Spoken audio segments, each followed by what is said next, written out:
Leon turns into him, he's just going to finish it. He's got it. Yep. He's got it. That's it. Guess what we done? There it is. Wow. Sean Brady improves his standing amongst the world's best. That is the biggest scalp of his career. Declaring the winner by submission due to a guillotine choke, Sean Brady! I'm telling you, this young man is something special. When you think that this guy just started training MMA in 2017, I mean, that is wild. How good did he get so quickly? By GKO, Benoit God of War Saint Denis!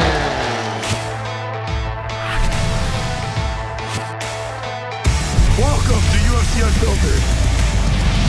Please tell me that's on video. I've never been happier. I'm made for a fucking podcast. We're dangerous. Listen to me, we're at it.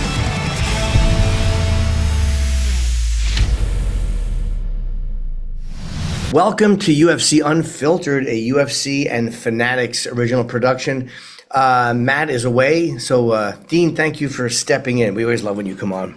Man, I love coming on, man. You know me, I'm always on the road right now. I'm in Kissimmee, Florida at ATT Black Box. Shout out. So we about to get this thing going. I get to talk to my boy Sean Brady. I'm actually going to see him after this. Wait, you're going to see him in person after this? Yeah, I'm going to Philly tonight so I can work with them tomorrow. Oh, okay. Yeah. You do such a good job. I always tell you this, but like the more like commentating you do and the more like they throw to you, your stuff is always really good and they always agree with you. Like it's crazy how like they'll always go, what a good point by Dean. Like they people really love when you chime in. You should chime in more.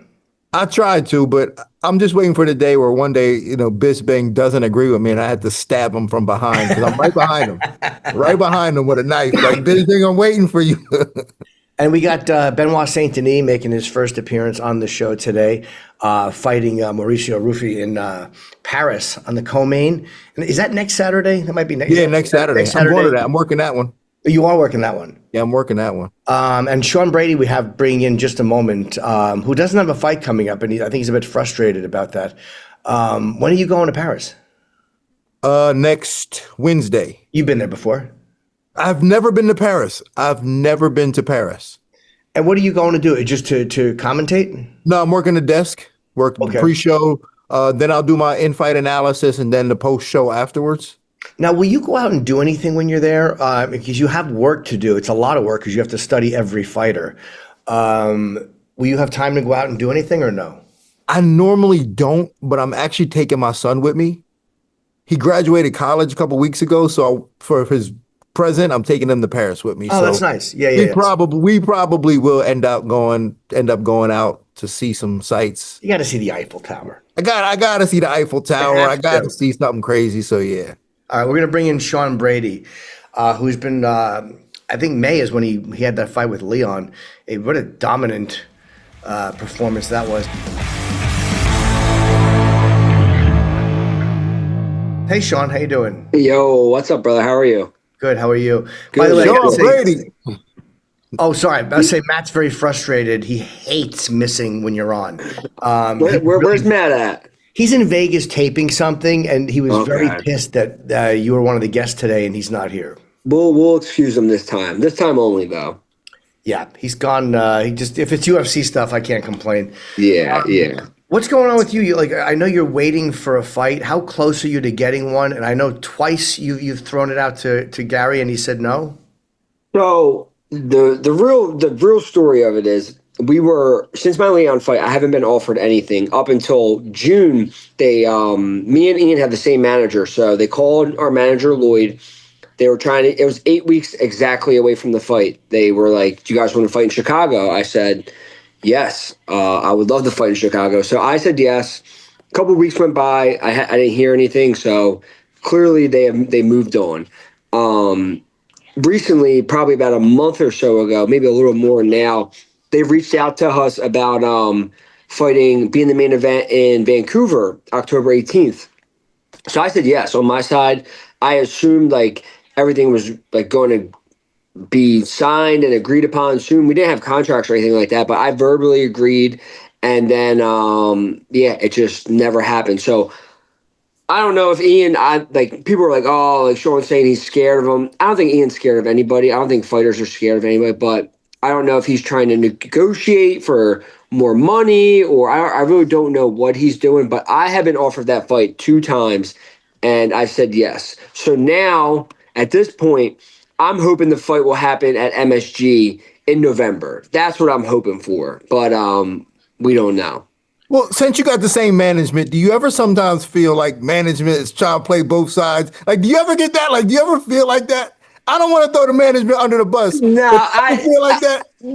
Yes and no. I think it's also a good thing too because at the end of the day, they want their fighters fighting. It sucks that we have to fight each other, but we're 2 of the best guys in the division. So, I know what you're saying. But Lloyd, I trust it's not like we have a really good relationship and I trust him. And I also know on his side, he's not telling me things about Ian, just like he's not telling Ian things about me, and I know that for a fact because I'm I'll be like, yeah, like what is going on? And he's like, and certain things he just won't tell me. And that's what a good manager does, but it's just super frustrating.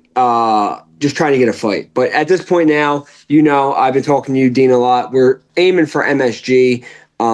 Whether it's Bilal, whether it's Ian, whether it's Shavkat, those are my 3 options. That's what I'm hoping for. And when you talk for you guys, when you talk about a fighter being afraid, I think fighters can be. It's not a fear like I would feel fear. It's more cautious, nah, I know this guy's a shitty matchup for him. It's almost like for sure intelligently knowing this guy's a problem, even though again, it's fear. But on the other end of that, it's he's ranked number 6. I'm ranked number 2. Really, I'm number 1 because I was number 1, then Bilal lost, and he moved to number 1. So I'm the number 1 contender, and whoever wins that fight is fighting for a belt next. And Ian says he can beat anybody. He doesn't think I'm very good, apparently. So it's if I'm not as good as I think I am, then it should be an easy night for you. Then let's see what's going on there. But I don't think Ian's afraid of me. I think he's using it as a negotiation tactic or something like that.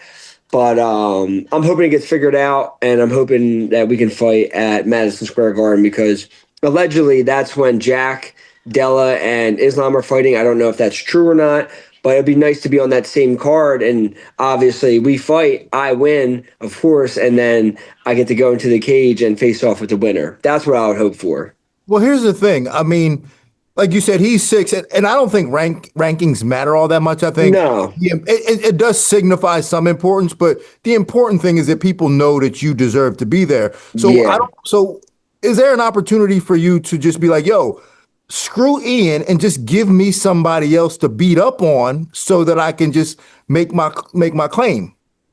Yeah, I think there will be. I definitely feel there's guys in the top 10, there's guys in the top 15. I don't know how willingly the UFC is going to. I'm talking about Bilal or Usman. Oh, yeah. I mean, you know what I'm saying? These guys. Yeah. I mean, for me, they're and the way I look at it, there's multiple guys right there. There's Ian, there's Bilal. I think me and Bilal would be the best because he's the only person to ever beat me. We have a backstory. He's number 1. I'm number 2. We're right there next to each other. He's talking about wanting to fight Kamaru, but we know Kamaru's banged up, and no one knows when he's fighting again. And Bilal's calling him out saying he's been offered the fight. Kamaru's saying no, sign the contract. I'm like, why don't we just do me and him? We're right next to each other in the rankings. That's what I'm thinking. That's why I harp on the Ian thing when Bilal wants to fight. And that's where I'm at too. So I'm in 100% agree with you, my brother. Let's make it happen for MSG. I think it'd be huge. I don't think the UFC does that fight. Here's why. Because again, if they think strategically too, let's just say Bilal is to win again. Yeah. And if Jack is still the champion, then you'd have that same matchup again. They're going to try. No, I hear you. If they can. And I think about that too. Because at the end of the day, it is a business, and they have to think about it like that. But I ain't losing that fight. I ain't losing. So put it together. You're going to have someone else fighting for the belt. But no, I understand that. But as a champion, Sean, if you were to win the belt, as a champion, that's a very interesting rematch. Is the only guy who's beat you, the former champion, Bilal. That's really, really marketable fight. That's true. But yeah, I'm at the point now where it's just like, I just want to fight. So, but I also don't want to make too far, because like Dean said, the rankings don't matter, but then they kind of do as well. Like, I don't want to take a leap back too far. Like, I just beat Leon Edwards. Like, I just submitted Leon Edwards in London in his backyard on short notice. Like, so I deserve a Bilal. I deserve a Shavkat. And I don't like the word deserve, but like in this case, like I do. Like, I deserve a big fight. And if you're going to be an hour away from my house at MSG, like, I'm trying to be on that. And even though Ian is ranked number 6, it is a big fight. Ian has a big name. He has a big following. Yep. He's done good things. He's only lost to Shavkat. So that would be a big fight. But I think me and Bilal would be a huge fight. So I think me and no one knows when Shavkat's coming back. Me and Shavkat would be a huge fight.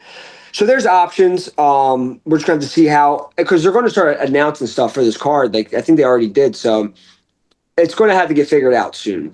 But I'm training. Like, I had sparring this morning. I just got home from strength and conditioning. I'll be back down the gym tonight. I'm training as if I'm fighting November 15th at MSG. I'm just preparing. I don't know for who, but somebody's name's going to get signed on that contract. And Islam, is there any concern that if he wins, and again, I know you can't think too far in the future. There are times where guys in the two divisions can hold things up because they want to go back to the other division. Like, does that concern you at all that he would step down and try to maybe have a fight with Topuria or just somebody? Yeah, I mean, that's obviously, because to be honest, Islam coming up is what kind of fucked up this whole division in the first place, you know? But you can't be mad at him. If I was in that situation, I'd probably be doing the same thing. But I know him and Topuria are trying to set something up. If he wins, I think he's staying at 170. I think the chances of him, I think if he loses there's a bigger chance of him going back down to 155, and then maybe them still doing that Ilya Topuria fight. Like, that's how I think of it. I think if he wins at 170, he'll defend it one or two times, and then he'll bounce from there. Yeah, and vacate or retire. Like, those guys, they're not fighting very late into their 30s. You know, they're retiring early, so I could see that being the case. Speaking of the Islam and Jack fight, what are your early thoughts on that fight?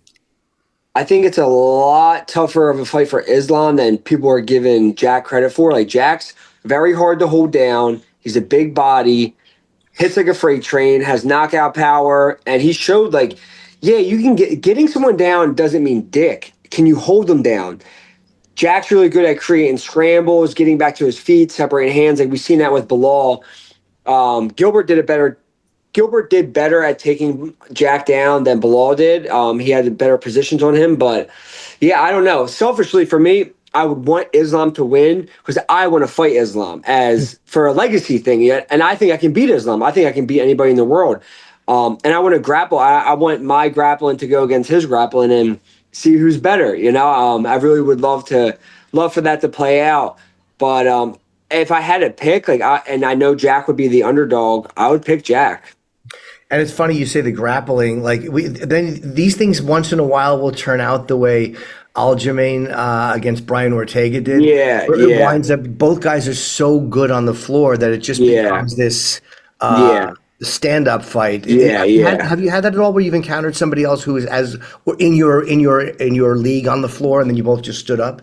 Not really. And I feel like if someone's like, you might both be really good, but somebody's a little bit better, and someone's going to be able to eke it out on the ground, like get certain positions. So, yeah, that's what I'm hoping. That's what I'm hoping for. But that's going to be a tough fight. And technically, it's not even. I know we were hearing rumors that that's going to be November 15th, but there hasn't been like anything from the UFC, so we don't even know if that fight's happening on that card. But I know I went on that card against one of these higher ranked guys.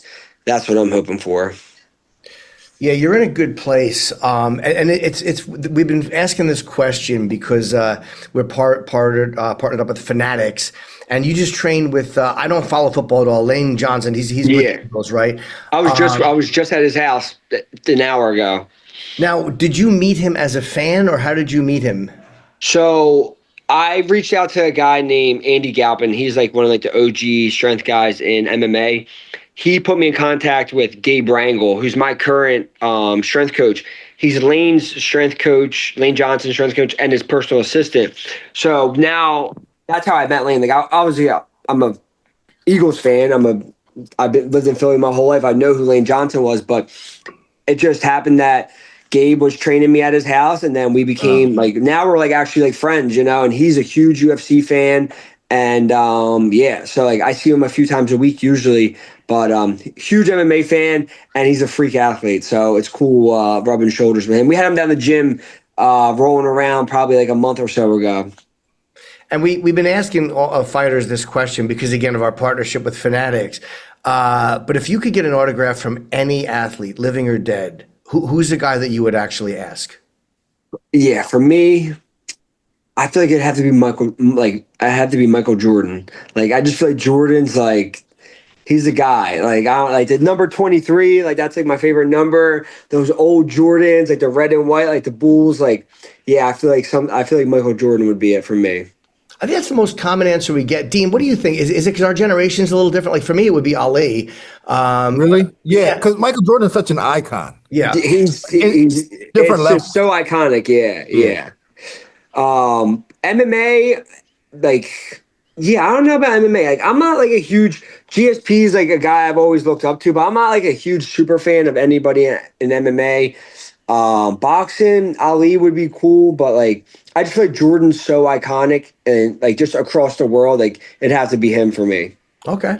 On so many levels too. When you think about like Jordan's impact on sports in general. Oh, dude. Even from a clothing standpoint, yeah. Point, yeah. But just as a competitor, like when you watch Jordan, like there's something about watching him as a competitor, and you're just like, yo, I want to that guy, just a dog like that. He was making up fake stories in his head for beef so that he'd be motivated. Like it doesn't get any crazier than that, but that's why he's the best. He was the best to ever do it. And I wanted to ask you too. You started you're doing a podcast, with Joe Pfeiffer, and it's like how are you liking it, and what don't you like about it? I like it. Like I show up. We do it once a week. It's fun. Like it's literally just me bullshitting with my boys, pretty much talking about fights and stuff like that. What I don't like about it is, I don't read the comments too much, but like our producer will tell us about certain stuff, and like people be on there just like bitching or complaining about certain shit. I don't really care for that. I just go in there. I have fun. I'm definitely going to do it more, but it takes time. Like you have to commit to it. We only do it once a week. We have good traction, but I think if we did it multiple episodes a week, it'd be even better. But it's hard to do. Fun. Multiples a week is hard. Usually, it is. Like we usually record. We usually do it on Sundays. But it's tough. Like you got to commit to at least an hour. You have to drive there.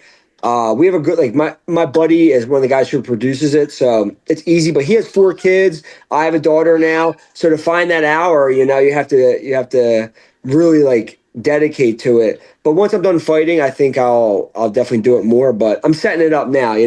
We're gonna lay the seeds now for the podcast. Jim, I got this one for you, man, because as me and Brady, we have to deal with like all the negativity on social media all the time. Yeah. Well, him more than anybody else. Yeah. But as a comedian, like I'm sure that's a part of the job. How do you do that? Like, because hecklers, but you do it face to face. So like no one has tougher skin than comedians. What's the trick? With a heckler, they're usually pretty easy to beat, because if you just keep them talking, they will say something stupid. Like that's the key. You just keep talking, keep asking questions, and eventually they're going to trip and you can pounce. And then you got them. Yeah. But you can't just ask one question. The one guy I've lost to in my life, like that I really remember taking a beating. I was new in comedy and was down in Wildwood actually at the place called Club Cat. No way. That's funny. And this guy was relentless, just fucking, I was probably 3 years into comedy and he killed me from the audience. So afterwards I talked to him and he was like, hey man, I was just kidding. And it turned out he was one of those dunk clowns. He would sit on the boardwalk and just fucking insult people. So he had a million lines and he was relentless. But that was the one guy I couldn't handle, was this fucking dunk clown in Wildwood, New Jersey. I think the best way to not let it get to you is don't read it. Like I truly, even the good, like you don't want to hear people telling you you're the best. I also don't want to hear people tell me I'm shitty either, you know? Like I don't want, because I feel like they can both impact you in a negative way. You can't believe your own hype, and then you also can't let people fucking tear you down all day long. So I just try not to read any of it. But eventually, like you do see one when you're scrolling through. But yeah, I try not to read any of it.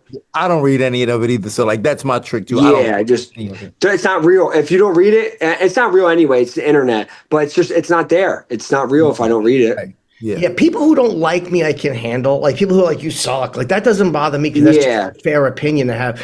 But it's when they question the motives, like you're only saying this because, and I'm like, you don't know why I'm saying it. Yeah. It's like if somebody questioned why you wanted to fight or didn't want to fight somebody, you'd be like, you could be pissed, I don't want to fight them. And that's true because like this whole situation with Ian, people are like, he's lying. This person, I'm like, I have no reason to lie about this. Why would I lie? I could put out everything I need to prove that I'm not lying. Like, I don't have anything to lie about. I don't even like that I have to talk about it. I just want to get a fight, and then that's it. You wouldn't even hear from my ugly ass if I didn't have to get on the internet and do this. You know what I'm saying? But I hate that I have to make videos about stuff like that. But I also can't let Ian put out bullshit saying I'm a liar, you know? And I want to ask you about the Leon. I know we've talked about the Leon fight before, but I watched it again. And was there a point in there where you could feel Leon, he didn't give up, but where you could just feel like, fuck, he's very frustrated because he looked really, really frustrated. I think between rounds 2 and 3 or between rounds 1 and 2 where he just was like, I can't get this guy off. Yeah. I think going from round 2 to 3 for sure, especially like Dean, my coach John, they were telling me, they're like, yo, he's breaking. Like they were legit saying like, he's breaking, stay on him, do exactly what you're doing. And I could just feel it. Like every time I would take him down, when we were on the ground, like he wasn't even really trying too hard. Like he was trying to get up, but like I just had his number, you know? And I just felt like from 2 to 3, it was really like I could feel like, all right, like I'm really turning the tides on him here, and I feel like I can get him out of here. And then I got him out there in the 4th. Well, I'm so glad you did that too, because the last time I publicly said that Leon was breaking, he kicked Kamaru Usman in the head, and I had to hear about that for 2 years. So I'm glad you. And even Tate, like Cutman Tate, always like, man, how you gonna say that? I'm like, dude, he was breaking, and we saw what happened.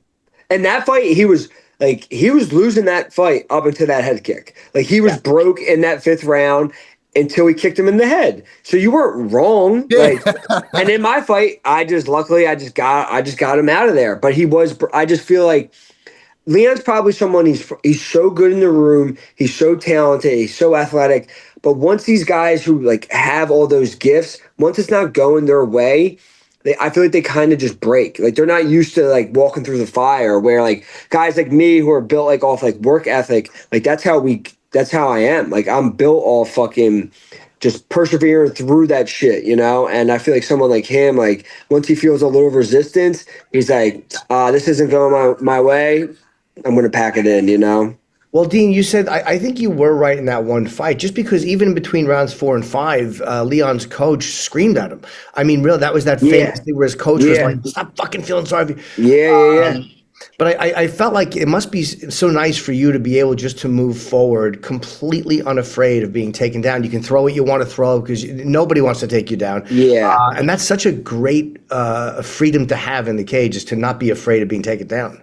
Me and Dean talk about it. I was talking to him about like probably last time he was in Philly, and I think it's one of the most freeing things you can do because I can throw anything I want, do anything I want. No, like I don't care if I get taken down, because take me down, I'm either going to get back up, or I'm going to submit you off my back, or I'm going to create damage. And that's where a lot of these guys, like I feel like MMA is moving to that point now where if you're not really good off your back, like you're screwed.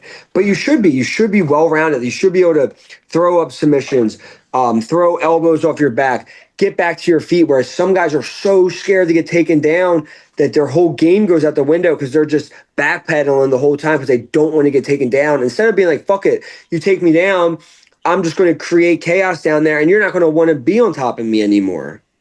And it's also like that's what I'm thinking of, is like when you're fighting a guy like you and they know you want to take him down and then you start doing it. Like how frustrating is that for a fighter when the thing that you don't want to deal with and you know he's going to do, he starts to do? Oh, I'm sure it's horrible. Like for us, we were circling to the left the whole time when we were fighting Leon because I'm like, I don't want to get kicked in my head. Every time he tried to kick, I'm circling. So if he would have started landing those kicks in my body, landing them to my head, I would have been super frustrated. But that one thing he was great at, we never let him get it going. Yeah, you were able to stay out of the. Yeah.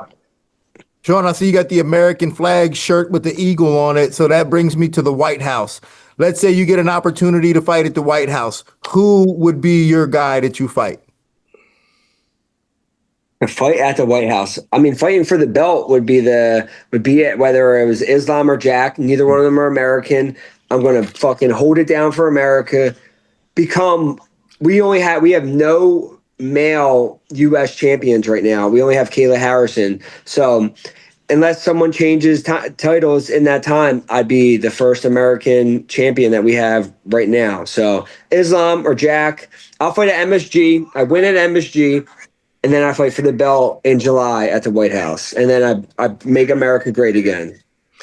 And I don't even think that, I mean, obviously you're going to have another fight first, but I don't even think, is there a part of you that thinks you want to just wait for the winner?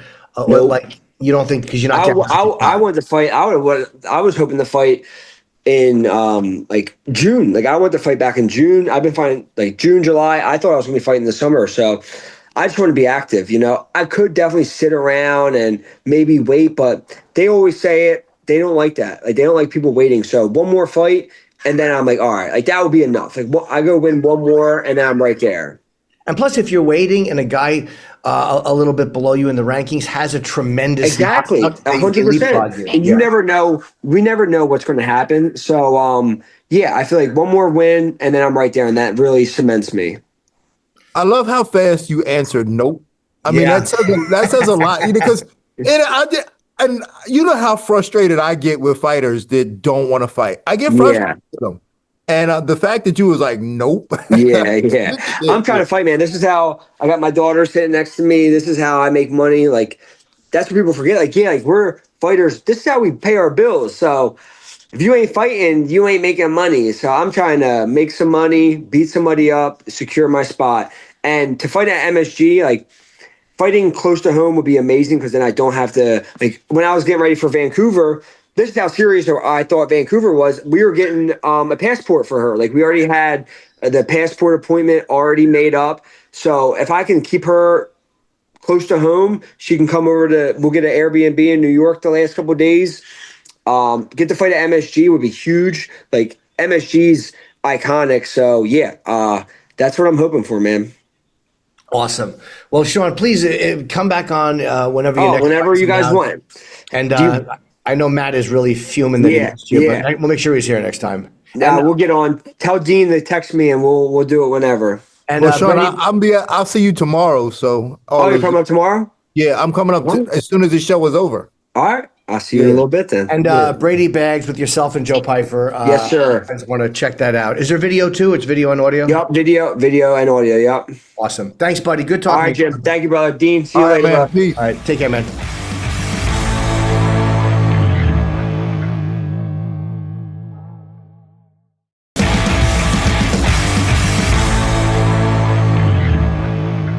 Yeah, he's in an interesting spot. Like, he's one of those guys, and again, I said this about Merab a lot before he won the title. Like, he's one of those guys that nobody wants to fight if they don't have to. He's just a problem for everybody. So, yeah, maybe he has one more fight. What do you think about Shavkat and him? Does that happen? I don't know. I mean, it's so hard to say. And again, talking about like critics, but like every time I say something about this, it always comes off wrong, and I don't really care. But I gotta say it anyway. It's just I don't know what these guys are doing that's keeping them out from fighting. Like I'm not I know Shavkat was hurt, but what is like this injury? Like how hard? Like what injury was it? Like no one. I don't really know what the injury was that's keeping him out for so long. And then Usman, like he was hurt for so long. Then he had this fight against Buckley, and he absolutely dominated Buckley with no problem. Now all of a sudden he's hurt again for 2 years. Like it's just I don't really know what's going on with these guys why they're so hurt all the time. I mean, do you think they're just nagging injuries, or do you think they're having other issues, like not mental, like but just like needing to collect themselves, or what? You know, I think it might be a combination of both. And then it also, again, like I think they're just lobbying at some level. I think in their head, they know who they want to fight. Right. And it's not Brady. Right. Right. Yeah. I think in Usman's head, it's I should be fighting for my title back. I should get the belt back. So I'm not going to fight these other guys. I'm going to wait till the opportunity arises for me to get the belt back. I think for Shavkat, it might be the same thing. He might be thinking, I was supposed to fight for the belt before. Why do I have to fight somebody else now? So I think in their own head, they're waiting to see if somebody gets hurt, that maybe they can sneak in there or maybe try to lobby their way in. I didn't think of that. That's a great point. Somebody could always get injured, and then you're kind of in your own mind next in line anyway. So then they give you the shot instead of having you fight another fight first. And again, the example I always use is Frankie Edgar Ortega. Like what a risk that was for him to take that fight, and he lost it. And I don't think he got another shot at the title after that. I think that his like career just went down after that. Like so I think that there is an intelligent way to look at it. And when is that fight with Islam and Jack? When is that fight? It's rumored to be Madison Square Garden, November 15th. What do you think about it? I think Sean's right. I think Craig Jones is an amazing jiu-jitsu player and he's a really smart guy. Yeah. And he's been able to figure out things and just be more forward thinking. And he said I was listening to something that he said recently about how everybody does the same thing. And this is something I've been saying for years. Like we've learned in these last couple of years, we've gotten so far away from jiu-jitsu that we've learned how to do jiu-jitsu from wrestlers. And it hasn't been working out because it just turns into kind of like a wrestling match. Mm-hmm. But when Craig Jones came in and started working with them Australian guys, they started doing things a little bit differently. And him working with Jack Della Maddalena, he's escaping different from the traditional way that everybody else has been doing it. Turnover, cut the hands, and he's been doing different things from a jiu-jitsu perspective in order to make it work for MMA. And I think that he's a little bit different, and he can give Islam some problems for that. And he can crack too, man. So like that's going to give Islam some problems. He's a bigger guy that can crack. That if Islam can't hold him down, it's going to be a problem. And any word on Amanda? I mean, do we know about anything about Amanda's plans? I don't know if you saw Amanda's Instagram. I did not. But I was down there with Amanda yesterday. We in the lab cooking now. Oh, me and Amanda. She's putting a team together. We are cooking now. And she's hoping for December. Oh, good. Because again, the time she was on, I don't know if you were on with us, Matt, but she was just talking about how much she fucking was so bored in retirement, and she's like, "This is not." Yeah, she was saying that yesterday. She was like, "I'm going crazy. I gotta find something to do." And she's healthy, man. She's healthy. She has, she's no injuries, and we're right now in the process of organizing her life and camp and training so that she can just get to the fight in December, if it happens in December, as strong as possible. So no injuries, just as strong and as clean as possible. And Kayla's big, and she's strong, but then again, so is Cyborg. I mean, Amanda had no problem going up and dropping her at that. And again, they might be in different places in their career, but still. Well, we talked about that too, and they trained together before. And Amanda said this yesterday. She said this to me yesterday. She said, I know how strong she is. I felt her, and she's really strong. And I know what she's capable of doing, but that excites me. The fact that she knows how capable Kayla is of beating her excites her even more. Really? Yeah, it excites her even more, and she fights better when she's excited like that. There is something interesting about fighters too. Like that's the type of thing I would try to avoid so much, and that just makes a fighter go forward and go, "This is the person I want," because I do think that they could beat me, or they make me nervous, or they're strong, and that's the person I want to test myself against. I'm just the opposite. That's the person I'd fucking never want. I was that way too. I was like, "Yo, give me the biggest bum out there that's going to make me look good." And Sean against Leon, I kind of alluded to it. Have you ever had it where there's a guy and you know what he wants to do, And it's a nightmare. It's almost like the way they said Ali described Foreman in that fight, where okay, this is it. The nightmare is here. This thing that I dreaded is happening. Have you had that where you have fought somebody and what they wanted to do to you is the thing you dreaded, and they were able to implicate it? Oh, absolutely. When I fought a guy named Mishima early on in my career in Japan, the second time I fought in Japan, a guy named Mishima, I thought it was going to be, I was like, yeah, man, I'm going to stop his takedowns. I'm going to beat him up. And within 10 seconds of the fight, I'm on my back like, oh my God. This guy felt like a lion. I was like, oh my God. Yeah, it was awful. It's a panicking experience, like being drowned for a moment. And so like, and that's where like experience comes, or just being like, all right, calm down. If we get through this, give us another moment. And that's what happened. That's when I learned how to really be patient in fights, because it's not always going to go your way the whole time. Yes. And Benoit Saint Denis fighting in the co-main against Mauricio Ruffy is in the waiting room. So let's bring him in. Oh, bring him in.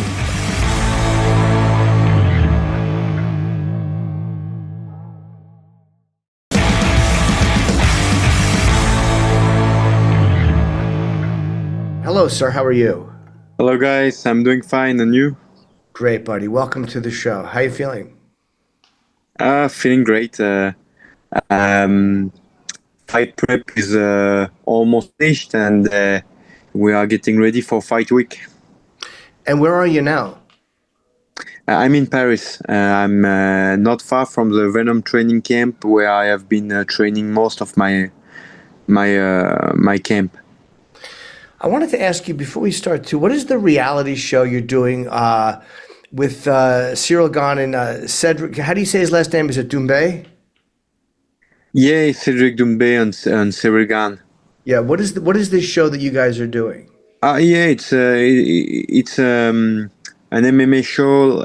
It's a bit mixed of the Ultimate Fighter with other TV show like Koh-Lanta, like or 100% Physique or stuff like this, with some physical test and mental toughness test.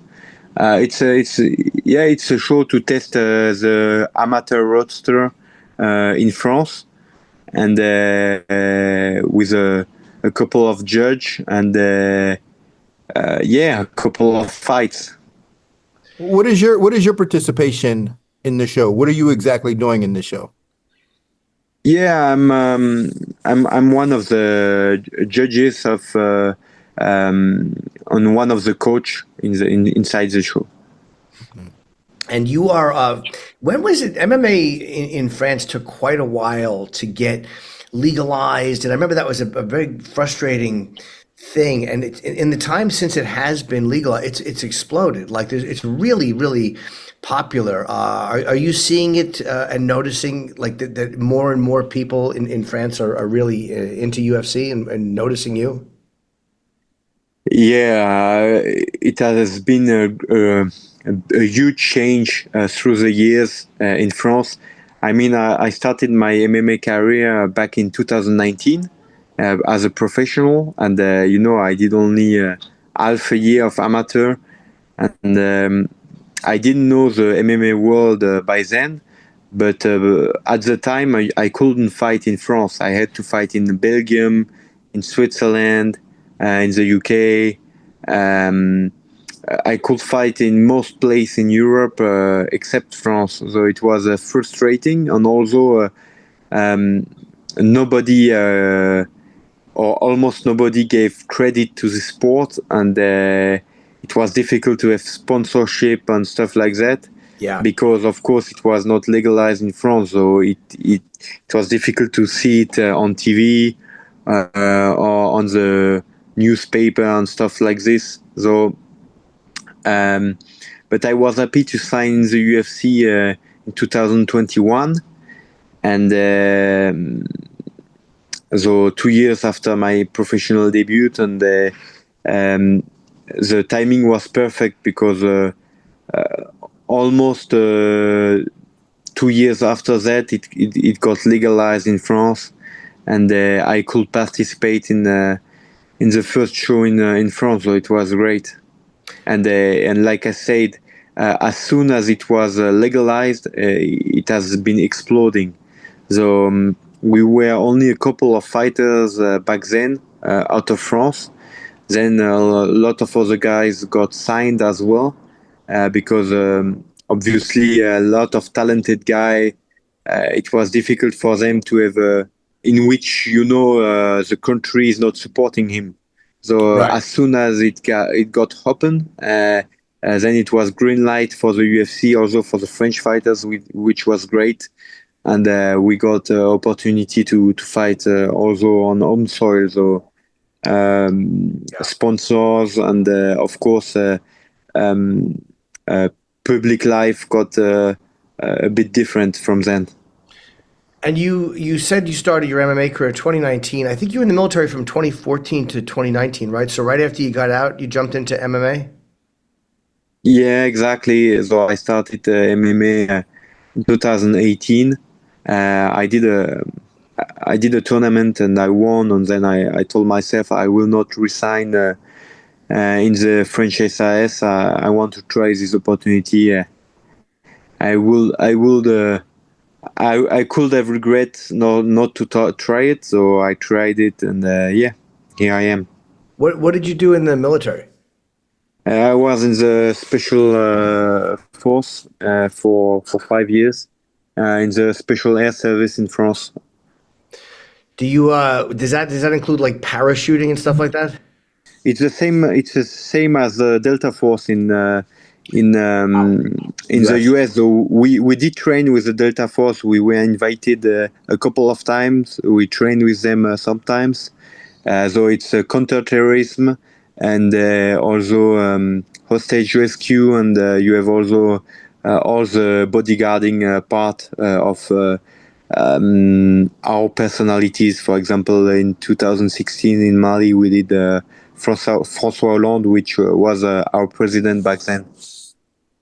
So what of those, I mean, that's some badass shit. Like, that's like, like you got to be a badass to do that stuff. But what elements from that can you take and actually use for MMA? Like, is it mental or is anything physical from that you can actually use that translates to MMA? Yeah, I think it got me very, very comfortable in getting in uncomfortable places. So in putting the work on, also the discipline, and being able, to have a work ethic, but also to have like every week to be able to see if you are doing enough wrestling, enough striking, enough grappling, to have a game plan for week after week, so to get better fast. So this is what got me from my pro debut to the UFC in 2 years and a half. It got me there fast because I was fighting on winning and on fighting guys after guys, but putting the step always a little bit higher. So my world ranking on Tapology and Fight Matrix and everything was getting better, and I think just the discipline and the ability to have a plan on long term, not just day after day, but like for a week and for 2 weeks, and what is your plan for the next couple of months, stuff like that. And being able to say yes to being uncomfortable as well.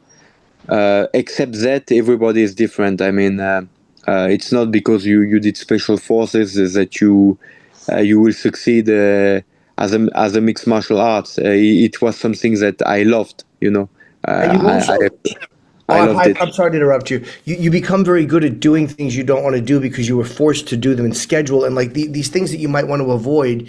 You have a good history of being forced to do them, whether you want to do them or not, and that's probably very valuable in what you're doing now. Yeah, exactly. You have to put yourself in question. The UFC. So I got very fast to the last, let's say, to the last 10 guys, but so the last 10 guys are the hardest, to get over. So you have to be able to take the time to put the work that you like or dislike to get there as well. And you were able to, you had a nice sub win over Kyle Prepolek.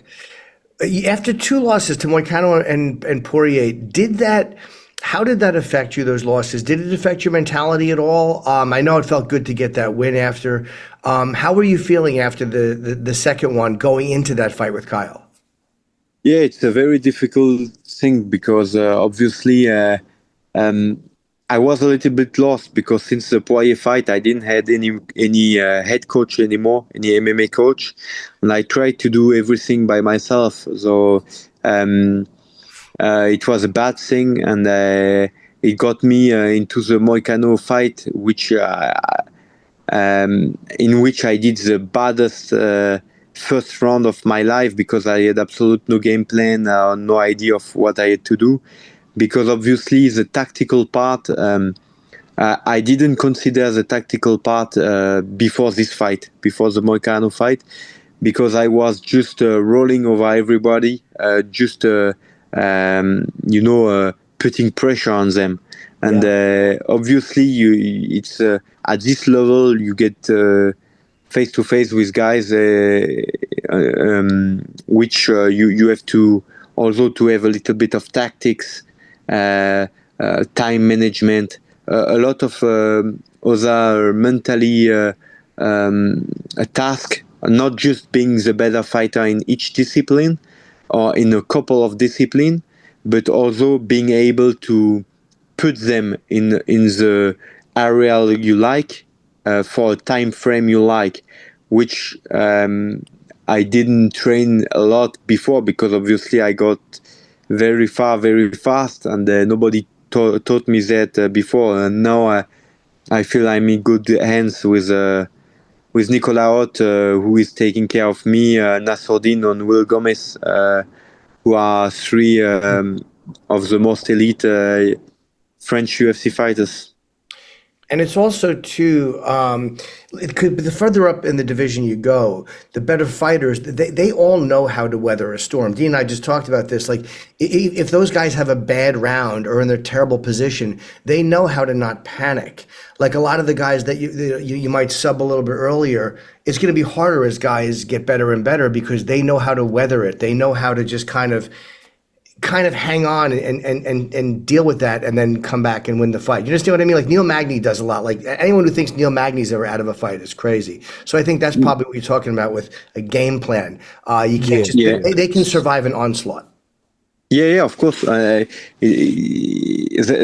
true. Even Kyle Prepolek, he was a real tough veteran because, he wasn't finished since 2013 against prime Kevin Lee.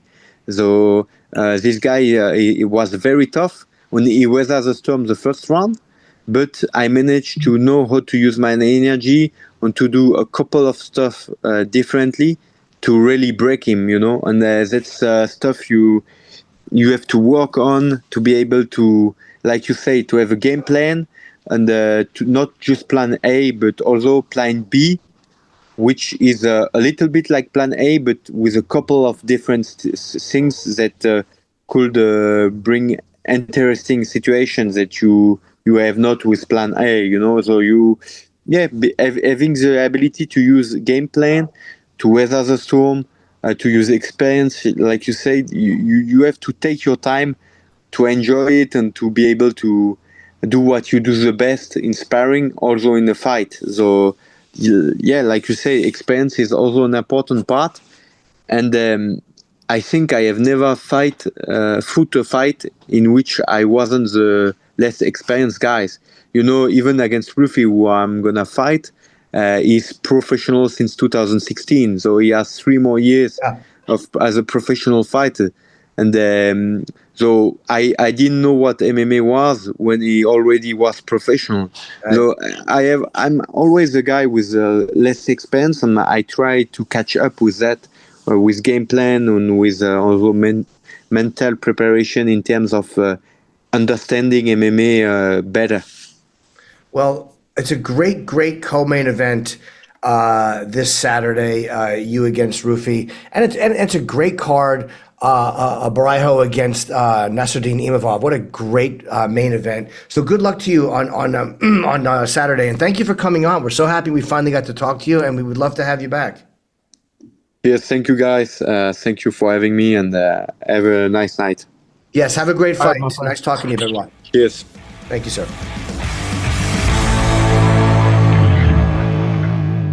Yeah, really interesting guy. Really, anyone who jumped out of a plane and faced. I meant to ask him if he faced combat. I forgot. But the fear factor when you're doing life and death things like that, it has to put even a thing like fighting in perspective. Like, hey, even if I get knocked out, I'm not getting shot at. Yeah, so it's got to be so hard because it's like a step backwards actually. Like when you retire from MMA. And then let's say you get into like something like CrossFit to like supplement that. Yeah, I think that's kind of what it might feel like. It's like, oh, this is easy. Yeah. This is a little easy. Yeah, this is easy. Compared to the training for this is probably more rigor. I mean, because you're training to get into a fist fight, but the penalty for a terrible mistake is much less. Right, for sure. And yeah, the fear of going to war for extended period of times as opposed to 15 minutes against another guy with no weapons. It's not that bad. You're going to hug it out with at the end. Yeah. It's not that bad. Yeah. But I will say this though, man. And like, obviously, I'm not disrespectful towards him, but this is a tough fight for him. Very tough. Sure. This is it's stylistically a really tough fight for him. And if anybody can handle it, I guess it would be somebody who has that mental fortitude and toughness like he has. Yeah. But I don't know if that's going to be enough because like this is a game of just one shot can just put you out. And no matter how tough you are mentally, it's over. And Ruffy has looked really good. I'm going to plug the fights too, Dean. Let me see. It's next Saturday. It's September the 6th, 3 p.m. Eastern time. Is that the main card or is that the prelims, Jake? Because they're fighting in France, which I believe is 5 or 6 hours ahead of us. Here it is, 12 p.m. Eastern Standard Time, ESPN. You can see the prelims, and the main card will be at 3 p.m. Okay, so noon and 3 p.m. Eastern Standard Time. What a great card this is. Imavov against Barijo. What do you think about that as a main event? I think it's a great main event. I mean, it makes sense, especially right now with the middleweight division being as hot as it is. You need main events like this to keep these guys at the forefront. Hamzat just winning the belt a couple weeks ago, and let's not forget about these other guys that are waiting in the wings. And I think this fight could be a number one contender fight. So. I agree. And before I let you go, Dean, too, what is your take on, because we're talking about Imavov being in the main event, he was able to stop Adesanya, who has he's lost 4 out of 5 fights. And again, he's still a great fighter. I think he's number 4 at this point, number 5. What do you think his next step is? Because he's still a loved guy. He's still a fan. Izzy. What are we talking about, Izzy? Adesanya, yeah. Oh, Adesanya. Yeah, so Izzy, yeah. Again, here's one of them things where, I catch hate on, but it normally doesn't get better. History tells us it doesn't get better. Like and there's still some great fights for him. Don't get me wrong on this. There's still some great fights for him, but it just normally doesn't get better. I mean, it could happen. I'm not saying it's written. I'm not going to write his story for him, but normally it doesn't get better for him. Like normally they're like, he doesn't go on this tremendous run from here and become a champion again. And that's normally doesn't happen. Normally they become that guy who they're feeding younger guys to make a name off of. Yeah, and it's all. I mean, it's also being 36 too. Like no matter how good you are, it happened recently. Who just had a great comeback run? I can't remember who it was, but somebody did where they had a few losses and Dominic Reyes. Dom Reyes. He might be a little younger, but I mean, he's a guy too. It looked like he was in trouble, and then he comes back and he got 3 devastating wins in a row or 4 in a row. So yeah, I hope Adesanya does that because I just enjoy. Well, I mean, and Jake just said Volk. Volk did it as well. Like where so like it's possible. It's possible. So I want to be clear about that. It is very possible. Sure. But the reality is the likelihood of that happening is less than the possibility of them being able to bounce back and become a champion or go on this crazy run. So in my eye, it's, he's going to end up being like, okay, who else do we give him? The winner of Fluffy and who's Fluffy fighting in Vancouver? Fluffy. Oh, and RDR. So like that's what happens. Like you start getting these guys that are on the come up. Yeah. So that they can feed off your name. That's what happens. And they have to get through you. And then if you beat enough of those guys and then start mounting your own petition for a shot at a title, you might get another shot at the title just by beating a few of those guys who the UFC deems are in line for the title. Right. So yeah, again, like the same way Izzy and Anderson, like for Anderson, it didn't get better. Like we thought Anderson, there was a time where you was thinking when you saw Anderson Silva fight, there was a time where you said, this guy's never going to lose. Yeah. He's never going. And then when he lost, you was like, never going to happen again. Yeah. And then he goes out and then he just loses again. And he loses to Cannonier and he loses to, just Izzy. And then you're just like, okay, he's not the same guy. This is human.